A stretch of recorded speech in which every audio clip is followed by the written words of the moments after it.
પહેલા સૌરાષ્ટ્રને સૌની યોજનાની મહત્વપૂર્ણ ભેટ આપ્યા બાદ દેશના પ્રધાનમંત્રી અને ગુજરાતના પૂર્વ મુખ્યમંત્રી એવા ગુજરાતને આપવા જઈ રહ્યા છે એક મહત્વની ભેટ। રાજ્યના પહેલા ગ્રીન ઇન્ટરનેશનલ એરપોર્ટનું મોદીએ લોકાર્પણ કરશે। આ એરપોર્ટમાં interior, VIP lounge, CIP lounge, restaurant અને બેઠક વ્યવસ્થા લક્ઝુરિયસ છે। એરપોર્ટમાં પ્રવેશ કરતા જ વિદેશના કોઈ એરપોર્ટ પહોંચી ગયા હોય તેવી અનુભૂતિ થશે। વડોદરા એરપોર્ટ અમદાવાદ બાદ રાજ્યનું સૌથી મોટું એરપોર્ટ બન્યું છે। એરપોર્ટ 17,500 સ્ક્વેર મીટર જમીનમાં તૈયાર થયું છે।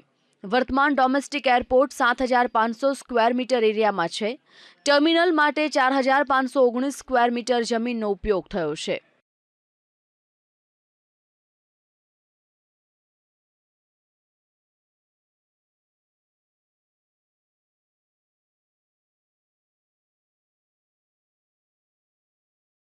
એરપોર્ટમાં વૈભવી restaurant, airlines lounge, child care room, પ્રાથમિક સારવાર કેન્દ્ર, રેડ ચેનલ, 500 સ્ક્વેર મીટરમાં ગાર્ડન ખાસ આકર્ષણનું કેન્દ્ર બન્યું છે।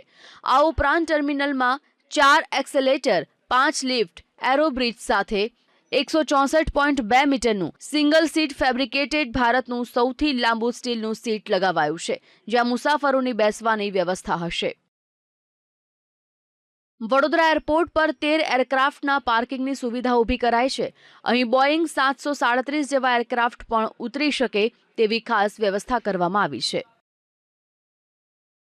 લોકાર્પણના 1 મહિના બાદ નવા ટર્મિનલથી આંતરરાષ્ટ્રીય એરક્રાફ્ટની અવરજવર શરૂ થશે।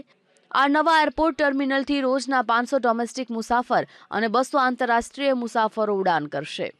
Bureau report, VTV news.